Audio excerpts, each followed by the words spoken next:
Hi, everyone. Thank you so much for joining the Behind Company Lines podcast. Today we have Pierre Hebrard, CEO of Pricemoov. Pricemoov is on a mission to make better pricing decisions more accessible for businesses worldwide. Pierre, I'm so excited to chat with you and really get to the root of not only your background and your experience, and I know you've been through countless numbers of places, so we definitely want to dive into kind of what you've learned along that journey, but also Pricemoov and what you've been working on in terms of really high visibility to a lot of, I think the curiosity around different platforms and products is not necessarily about, the optimization, but really starts at how much is this going to cost me? And then I can kind of evaluate the value from there, which has been pretty opaque up to this point. And I think it's moving in a direction of high transparency. I'm interested in seeing what you've seen in the market, what's exciting. Before we get into price move and all that, what were you doing before you started the company? Hey, hi, Julian. Thank you very much for having me and thank you for all the questions. Excited to be there, by the way.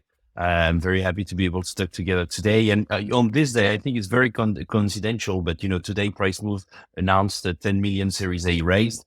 So, Oh, for us, congrats. it's it's days of news. Yeah. Anyway, back to your question. I've been building Pricemoov for the past 7 years with, a bunch of people across the world. We're 75 people now within the US and in Europe. But before that, I had a completely different career.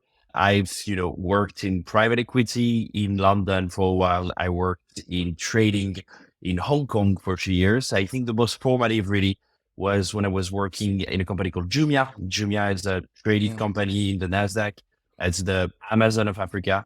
And I was the managing director for Kenya and I was the COO for Nigeria for 2 years. So, I got to live across the world and now I'm based out of New York City. It's amazing to think about, what you've probably learned in terms of the differences in marketplaces, even in selling in a lot of the different countries. And really because of, I think, and I'm curious to hear your opinion, is how they've adopted technology and kind of the evolution of that, either being mobile first or web first, and what that really means and kind of how that structures kind of the foundation of a lot of ways people interact with technology. Now, how did you see differences from the different countries that you've been, able to do, business in and also live and experience like the culture?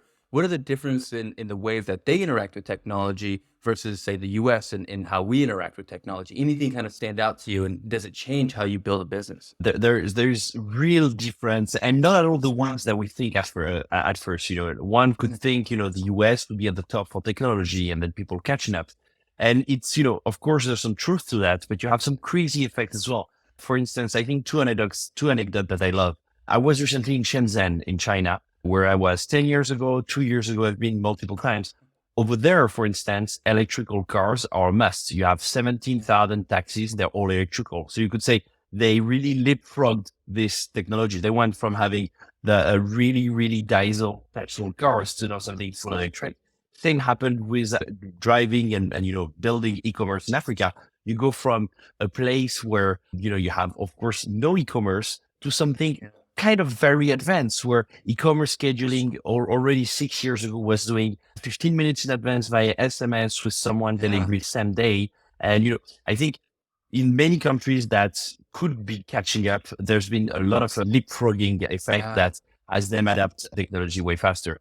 Now, of course, the US has been a leader in innovating with their stuff. So usually you find them in your everyday base. So I think Yeah. that's what I see. That would be a particular angle in the way I've built a product. However, at Pricemoov, I think, we very much tried from the beginning as we were building a global company to make something very accessible that has to do a lot with products. So we were fortunate enough to work with a lot of American natives around our product management and, learn from this. Yeah. Yeah. And it's so fascinating thinking about the perspective coming from countries where, they're mostly mobile first and they have a lot of access to, the internet through their mobile device. And how has that changed, how has that influenced and impacted your building experience towards like a really simple user interface? Is it simplified kind of what you're able to add value in or do you kind of lean more into say mobile development or stay kind of web based? How does that kind of change your, I guess, strategy or tactics towards building for your customers? And what do you think is the benefit from your experience Yeah. versus others? Yeah, very clear. Well, I mean, for my performance, my company right now, Pricemoov, we're enterprise software. So really, the whole mobile experience hasn't changed that much, except that, consumer, what I've seen around the world is really consumer now, when they go with retail, they want to have a complete multi-channel experience. You start on Instagram, then you look on your phone and finally you're buying on the computer. So I would say that the impact I see on myself is that my customers, retailers have now leaped into this omni-channel future with the complexity of doing mobile as well as doing, let's say, desktop internet, and they need to manage that. And we're helping them for this. I sure also, when I was at Jumia, working in Africa, I could see the influence mobile had on the way people were seeing retail. Most of those Yeah. people didn't have a computer.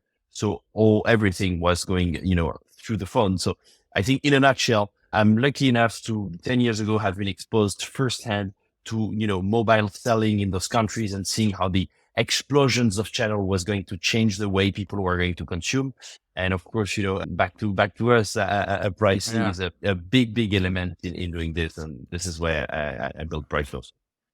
Yeah, and what in particular did you see? What was the challenge? And obviously, like as a founder myself, being kind of thinking about vendors and thinking about procuring other things that will kind of add in terms of the tools. Whether it's productivity, whether it's a database of some sorts. We go through this procurement process, and pricing is a huge headache. Knowing the value. What was your experience kind of leading into Pricemoov, and what made you so, I guess, compelled to start tackling this problem of really transparency from my perspective of seeing these different possibilities that you can select from? What was the kind of inspiration behind, going in this direction, being that, the other experience are a little bit, not necessarily linearly related to this, but I'm sure have impacted and influenced you. What was the inspiration behind Pricemoov? Yeah, of course. I think, the first time I was really exposed to Pricemoov was that when I realized, so I was managing Jumia in Kenya, and I realized at that point that we had, dozens of category managers managing hundreds of thousands of products. And every day they had to take, the simple decision in appearance, which is, how much am I selling this? And, Yeah. when you dig into it, you realize you have multiple problems. Of course, one might think, it's all about being dynamic, reactive to the market. And that's in part true. But the main thing is that you have way more simple problem, as in, how am I loading every day hundreds of thousands of product prices without error in a system? How do I value differently to product depending on sizes? And how do I make sure there's a coherence? Because from a customer perspective, you always want a coherence. Of course, Yeah. then there is also the problem of how do you work with dynamic pricing when you have competitors moving their prices all around? So I was seeing firsthand these problems, as in, my teams were not equipped properly, looked at the market with every solution there was out there. They were all either too expensive, too complicated, way outdated in a way. And I think that's the moment where I thought, okay, there is something in building there. Of course, I didn't quit my job the same day, but, as I keep, knowing on the idea and talking with different people, I realized one thing, which is pricing is a universal challenge. It's been there for centuries. It will always be there as long as you're selling something. And now commerce and distribution has become more complex. You're selling on dozens of channels. You have hundreds of competitors across lots of geographies. So there needs to be a tool which is better than Excel to help people manage it. And I guess until there wasn't. Yeah, yeah, and I'm thinking about, how, I don't know if you have a percentage or any numbers, but how often do you think clients miss out, in regards to having an attractive buyer who potentially wants to purchase their product, but there's maybe a lack in transparency, or maybe a lack in understanding the value that you get from a certain package of a product. How much are companies kind of leaving on the table in terms of potential customers that don't convert because of issues around pricing? Oh, I mean, very, very important topic. I think, companies are missing out on revenue, sure. And we can see that, when we use Pricemoov when our customers use Pricemoov, there's an increase in revenue. And I'm talking almost double digits. I think the most important one is profit. And why is profit so important? Is because if you have, I don't know, 100,000 products that you're selling across 10 channels, you don't have the time, nor the energy, nor the knowledge to differentiate pricing across channels, depending on your customers there, depending on your margin requirement. So every time you make a sale, you're maybe losing, 1 point in profits, but at the end of the year, you're going to have a lot of profit left on the table. We see customers, getting almost 10% profit more after the first year. So this has been a tremendous aspect. And finally, in using solutions as us and talking about pricing, what you realize is you have a great gain in productivity. We're seeing people that used to load prices, once a week, that used to do this very manually while gathering a lot of files, that can now do it, once a day. So more time for value added, I would say. Yeah. And what do you think, Is the gap in pricing to like, what the value is that in how they're basing the price? Like what are companies basing their pricing on? And is it the right formula for delivering value to their clients on average? I think the way I like to say it is that pricing is kind of like a Jenga tower in the middle of the company. You have a thing that works. If not, you wouldn't be. Our customers are making hundreds of millions of dollars in revenue every year.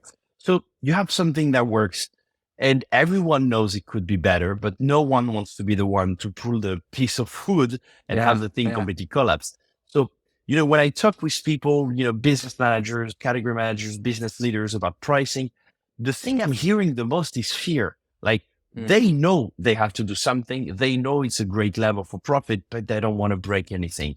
So I would say, I don't know if that's the answer to the question, but really when it comes to pricing, this fear needs to be overcome. And that's what we're trying to do. That's why we're saying we're trying to make, decisions accessible. Yeah. And so describe the technology a little bit more. So if I'm a client, describe my user experience and how I'm really able to identify what the right pricing is for the different, kind of customers that I'll say, the different stakeholders that are purchasing our product. Describe the product a little bit more, just to give some context. Of course, I think our product is very much well done for category managers or buying managers. And, there are really three main things that you do in these companies. First, you need to make sure that you build your prices with coherence, that your customers understand that, I don't know, like the can of Coke is less expensive than the bottle of Coke. So with Pricemoov, you can set up guards and constraints and really create a price environment where you have coherence everywhere. Then, once that is done, you're using our product through promotional pricing, making dynamic price changing, flash sales, campaign, promotion, everything really to act and instigate more volume. And finally, you can use our product to do what I call negotiated pricing. That's loyalty programs, that B2B pricing, or B2B e-commerces. Now, these three things are the centerpiece of what category managers and sales manager with a negotiated aspect are doing. So we're helping customers do these things with simple workflows where you can, just to illustrate one, see the cost changes from your suppliers, simulate the impact those would have, impact prices across different channels, and put in place the right promotions to be able to drive revenue. Yeah. And thinking about, you talk about the coherence and we describe what that means in relationship to pricing is that, the value that I'm saying is that the features that the product has is it walking me through almost a story or a journey on how this could affect my business? What makes a price coherent to a customer, to a buyer? Yeah, of course. I think I'd give two aspects, one from the customer perspective and one, I think, from the business perspective. From the customer perspective, you have, you need to see a certain coherence within a category and between channels. Let me give you an example. Let's say you're buying, glue. You have a small glue pack, you have a bigger glue pack, you have a 12 pack, a 24 pack. Prices across those need to make sense. And I think everyone has seen things where you're like, why is the 24 more than double times the price of the 12 pack? So this coherence helps customer, feel secure in the category that they're working on. Now, of course, from a business perspective, you're going to want to have differentiated prices across channels because you're not paying the same cost structure on channels. You're paying a commission on Amazon, for instance. So you need to make sure that your prices still drives profit and have different price changes between the channels. And the customer feels secure that he understands that this product is a bit more expensive if you have it through quick commerce, a bit less expensive if you go in the store, and maybe in between if you're with Amazon. And all those necessary price differences within the category with different sizes or between channels, depending on the way you're getting the products, they are necessary and they need to make sense because as a customer, and I'll end up with this, as a customer, I don't want to ask myself, why is this more expensive there? Why is this double the price where it shouldn't be less? And, I think today a lot of companies are struggling with this coherence in a very, very competitive, changing world where they need to change the prices all the time and they lose on customer confidence in such a way. Yeah. What do you think, or what have you seen more so in regards to, say, pricing models that you've seen that's highly effective? I'm always curious because, a lot of companies will set up, say, freemium models. Yeah, you get a certain access, and you kind of feature throttle, and then you purchase for more. or you purchase right out of the gate, or kind of everything in between, maybe it's more transaction. What pricing models have you seen, successful, and does it depend on the type of business? Just respond to that. Mm. Of course, it completely depends on type of business, right? I was talking, and I've been talking with the bulk of our customers, which are retailers and distributors, where you have no freemium or anything like this. What you have, however, is a simple way of having a normal price that brings revenue, some sale price that you understand that that's not all the time where you're trying to understand, okay, well, when there's a sale, there's an incentive for me to buy. You have loyalty programs usually to counter effect all this dynamic pricing or negotiated pricing. That's in a very, very quick nutshell how retail goes. Now, you're talking with freemium, I guess, more around the software pricing, the SAP software pricing. And even there, you have different ways of pricing yourself. For us, we asked a lot of experts we're working with. And in the end, it needs to make sense with two things, in my opinion. Number one is who are you selling to? Now, if you're selling to enterprise customers where you have a lot of functionality, of course, you cannot really go at first with a freemium. I would say that only the end users is happy to have a freemium because he can try it before bringing it to his boss. Now, if you're driving a business where you'll have a lot of users, usually we have pay per seat. You also have consumption models. So, I think in a minute, I cannot answer to all of those, but what I would say is that different businesses have different pricing models. Finding the right pricing model for you is key to profitability and growth. And, as far as retail and distribution are doing, that's what we do for them. Yeah. And thinking about just like the discovery process, when a client comes in or a customer comes in, however you define them, what stage are they typically at? Are they at a stage where their pricing has been stagnant and they're looking to increase volume to overall just increase overall sales? Or are they testing different kind of pricing structures to see if there's just a better way to optimize for their customers? What stage of the process do they come in to really utilize the value of Pricemoov? Is it kind of at a crucial time, or is it in a more experimental time, or something in between? Yeah, a very good question. So, we love customers that are already pretty mature in their revenue. So, customers going from, let's say, 100 million to a few billion in revenue. So we have companies that are, pretty solid in what they have already. Now, two main challenges we're seeing company go through. Number one challenge, which we have more and more, is these companies have to, open more channels, sell digital, start selling on channels they're not really used to. And they need to keep a global and overall coherence when they do this, even though you have on each and every one of those channels a fierce competition. Now, that's where we're helping them by providing a tool their category managers can use. We also have customers that are coming to us and they're telling us exactly what you said. We're lagging behind in terms of either revenue or margin. They know they should be more reactive in their promotional pricing, but they're afraid of doing so because they want to protect the margin. What they need really is a tool like us where they can safely take decisions, knowing that for sure that their margin is protected and they're just trying things to further their revenue. And I would say, we see these problems we have customers that are few $billion in revenue and they're still facing those problems. And we like to work with companies that really are ready to embrace some change in the way the category managers work. Yeah. You describe a little bit how pricing, or I guess I guess more so purchasing habits have changed from the other perspectives to kind of push this demand to have more intelligent pricing. Or consumers getting smarter as their behavior kind of in terms of they're comparing a lot more products, broadly speaking, across different databases. How have the changes in purchasing behavior really impacted pricing for companies that say kind of set their own price because they kind of value their product at a certain price point? But now, obviously, things are changing. Budgets are more tight. People are more frugal. They're wanting to make sure they're optimizing decisions. What have you seen in terms of the consumer behaviors from the clients that you're servicing? I think that there are two main changes or two main challenges today in consumer behavior. Number one, as I mentioned before, right now commerce is omni-channel. You're going to see an ad on Instagram, start a buying process there. Then you're going to, continue it at home on your computer. And finally, you're going to buy through Amazon with your mobile. So the experience is fully omni-channel. And, especially the younger generation are very much about jumping between those channels. Now, what that means for companies, which is ours, each and every one of those channels has different environments. Now, imagine this remote I'm showing right now. Well, if I'm buying it on Amazon, I might be, selling against, Chinese knockoffs of such a remote. If I'm selling now on my own website, maybe the most well-known competitors come to mind and I'm fighting against them. So as a business, I need to make sure that I'm present across all those channels. I need all the time to have a distinctive element with my competitors, and my price need to make sense everywhere. And sometimes I cannot put the same price everywhere because again, I'm giving 20% commission to Amazon while I'm not doing so in my stores. So I think this omni-channel change of behavior has really brought price management to the forefront. And now you're adding, of course, something which is, has arrived in the past few years and is apparently here to stay. It's inflation.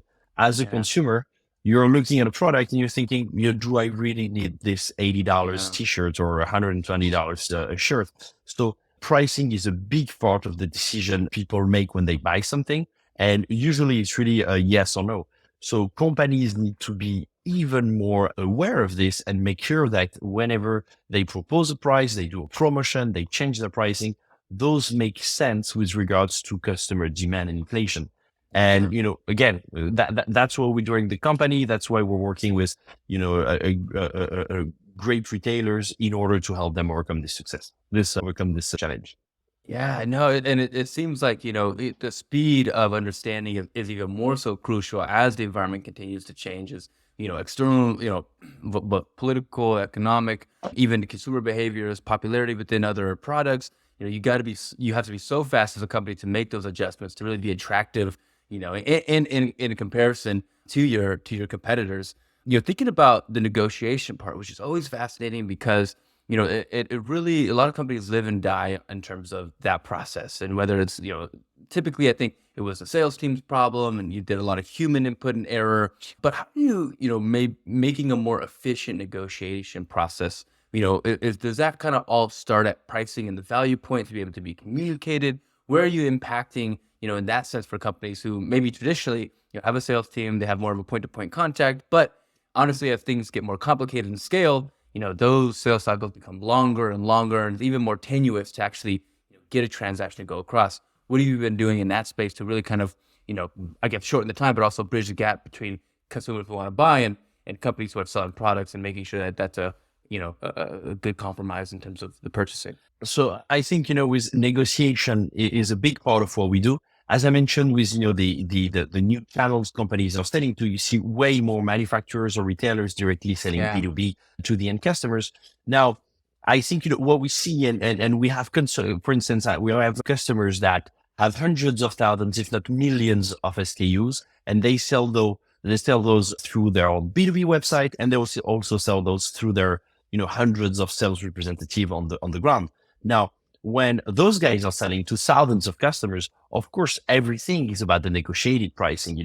What kind of discount can I get? These days with inflation, can you guarantee my price for a year or for 2 years? And, the complicated stuff really is twofold, in my opinion. On the one hand, you need to equip salespeople with the right tool to be able to make those discounts, to be able to give those negotiated price, because that's how business go. And here, where we're helping company, and usually what I think is the key is that you stop the margin leakage through the right processes of approval and simulation. So you let the salespeople do their things, you give them guidelines, and they can, in a click, have their quote and their pricing approved and simulate the impact. And I think, that's very much a part of how companies work. Now, the second thing is, and I'm coming back to the same thing as before, I think I read somewhere that more than half of buying managers and buyers in companies are millennials. So you're talking about guys that are buying for themselves things on Amazon, that have that omni-channel thinking, and they want the same experience in their B2B experience as well. So they want to go on your B2B e-commerce website. They're going to see as well how much you're selling the same thing on Amazon, and they're going to talk to your salesperson. And over there, it's not really their money, it's the company money, but they're really going to see convenience as well. They're going to ask the salespeople, well, you're sending me this with a 40% discount. However, if I go on Amazon, I get 40% discount. And you know what? Amazon is 2 clicks. I'm going to go on Amazon. And then you lost business on your B2B side. So again, this omni-channel challenge, making sure that you understand that your customers are going through all the challenges and you give them something that is coherent in terms of pricing. So the Yeah. customer feels I have a discount that makes sense with what I'm doing and not, I don't understand how the pricing is made. Yeah. I would totally see how, from a sales side, you almost have to have that information on the different channels to understand where pricing is, because you don't want to get, caught off guard in one of those conversations where pricing seems different and seems a little fragmented. You have to go through explanation. The less information that, a customer needs to ask to get out of, to create this story, the better, especially kind of companies live and die on that whole journey and story and understanding where their business is. And tell us, just shifting back to Pricemoov, tell us a little bit about the traction. Obviously, congrats on the Series A. That's so exciting to kind of, I'm sure you have so many plans in terms of scaling the company in so many directions, but what's been exciting in terms of the traction you've seen up till now? And obviously now with possibilities kind of at the helm, what are you excited about in terms of the next stage of Pricemoov? Yeah, I think, we are in very exciting times because, all the challenges I talked to you before and the fact that, now we propose a solution to this to many distributors. Over the past few quarters, we've seen, still great growth in Europe. But, I think the most important for us, and that's, me being in New York City, has been the Yeah. tremendous growth we've seen in the US. Companies Nice. in the US are very much adopting our products, whether they're working in auto parts, online groceries. We have success stories with customers all over the place. So where we see our customers that are understanding, seeing that we understand the problem, trying on our solutions and really driving it. So, I think over the past few years, we've more than doubled our revenue every year. And now this growth is very much led by the US. That's why, we have a growing team here and I'm based out of New York City. It's amazing to think about the possibilities after seeing all that traction, seeing what the business has grown into. But just thinking about always as founders, we think about what's right around the corner in terms of potential risks. So whether it's external or internal, what do you think are some of the biggest risks that your company faces today? I think, right now, it's a good question, actually. So, the risk we might face would Yeah. be to, have customers that are too early in the process of thinking about pricing and maybe not mature enough to catch the kind of growth we've been seeing across verticals. But, I'm disregarding that risk as well because, it's already being proven. And so I think I would be more vanilla in saying that, as with every high growth company in the tech sectors, talent is key. And the only risk we could have would be not hiring enough. But right now, really, we have positions open all over. So of course, if you're listening to us, don't hesitate to apply. Mhm. And, for us, it's all about, bringing this forward. Amazing. And if everything goes well, what's the long-term vision for Pricemoov? Really, that's a good question as well. I think, back to our vision, we know that distribution is changing. We see retailers, manufacturers, wholesalers, they're competing for the same customers. And that means that they're completely omni-channel, as I mentioned it. We now know that price management is key to driving this future goal of distribution, Yeah. having coherent prices and reactive prices across channels. And I think we are becoming, and I want this to be the center of the vision, one of the tool any retailer or any distributor must have in their box. You know how Yeah. TRM was nothing maybe 25 years ago, and now you're just building your company. You're three people. You already have, HubSpot and Salesforce at the center. That's really where we're going with Pricemoov, is becoming the one tool people use to manage the performance and drive safe and drive accessible pricing decisions. Yeah. I love this next section. I call it my founder FAQ. So I'm going to hit you with some rapid fire questions and we'll see where we're going to go. So first question, I always like to open it up is, what's particularly hard about your job day to day? I think, it's interesting, as the CEO of the company, you always think 2-3 quarters ahead of people. And Yeah. you have to be able to bring this knowledge and bring the insight you have to Yeah. the a real owner of the business, the VPs making the work today, while not being too much on them or with them. So it's all about Yeah. calibrating how you can bring those insights to the people, really making the business and fasting the growth. So it's always, I think, a good balance in making people see what you're seeing and not telling them what they should do. Yeah. How do you think pricing will impact the overall quality that companies will deliver to their customers? Do you think it'll benefit? Do you think it'll make it fairly, segmented in terms of having tiers? What do you think, in terms of quality and from a consumer standpoint, you'll see in terms of its relationship to pricing? I think pricing is becoming more and more personalized, but in a good way. That means that you are getting the best price you can possibly have, depending on the channel, the time, or the conditions you're buying a product at. And, I think the best example we've seen with more mature, maybe a more mature industry, such as airline, the reason you can do a New York to Paris and back for $300 in the middle of the year is because someone from McKinsey is paying $2,000, and having this pricing where the guy from McKinsey buys for the flexibility and the right speed, and you really don't care. You just want to book your cheap flight 3 months in advance, as everyone happier. And I think, more and more pricing will, be more personalized and will, provide everyone with more of what they want. Yeah, yeah. What's something as a founder, on a personal level, what's something that it takes, that you spend a lot of time doing that you'd prefer to spend less, and what's something that you spend little time on doing, but you would like to allocate more to? Mhm. So, something you always spend too much time on is all the legal and the admin and, the small things that need to happen and all the signing that goes through. So even with a lot of delegating, you find yourself having to approve small spending that I would wish I spend less time on doing. Spend, less time doing. Yeah. And I think, as a founder, as I think every founder would do, even though I allocate a great amount of time of my time to this, is you always want to talk more to customers. I think there's nothing better than sitting for an hour with a customer and saying, just talk to me, give me insights. Yeah. I always come back with good ideas, understanding what we did wrong. And so, if I could spend even more time talking with customers, would love that. I love that. I love that. And thinking about just the overall kind of building a team, obviously, once you're in that mode where you find product market fit, you have a lot of, you're scaling in terms of you're growing revenue or profits, and you're really kind of focusing on adding the right people and the right talent on your team.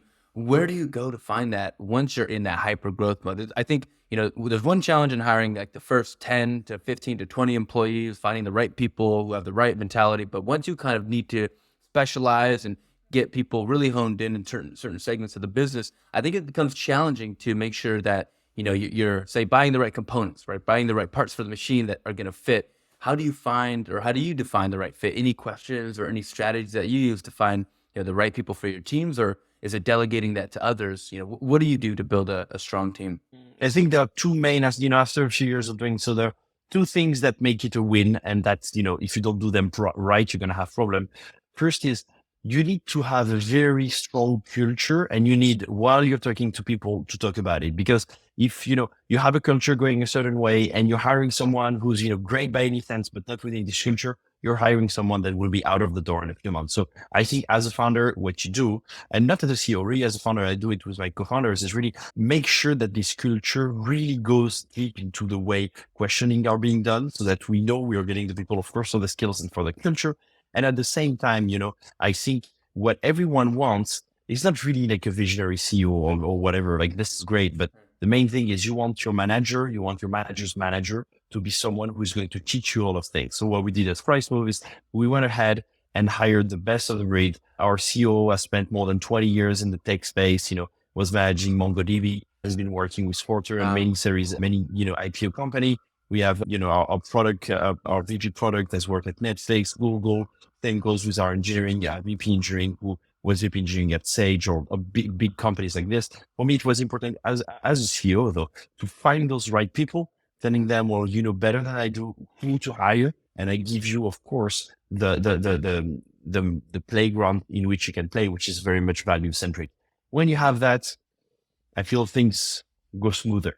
Yeah, yeah. It definitely it's and I think that's one thing founders talk about is like the delegating challenges, become lesser and lesser in terms of, kind of relinquishing that ownership and trusting the team. And overall, it ultimately leads to really good outcomes with that structure, like, with that right environment. So it's awesome to see that you're building that for your team. I always like to ask this question because I love how founders, extract knowledge out of anything that they ingest, whether it was early in your career or now. What books or people have influenced you the most?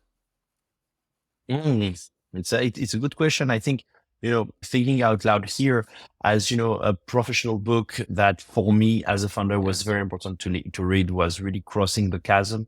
We're an enterprise sales company.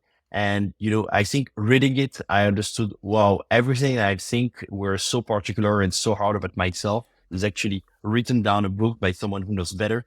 And I couldn't recommend more this book, because that's really what helped us go from we think we have an idea that people like to, we really built a business. And I think, talking about the rest, I couldn't go into other books. There are either way more or way less.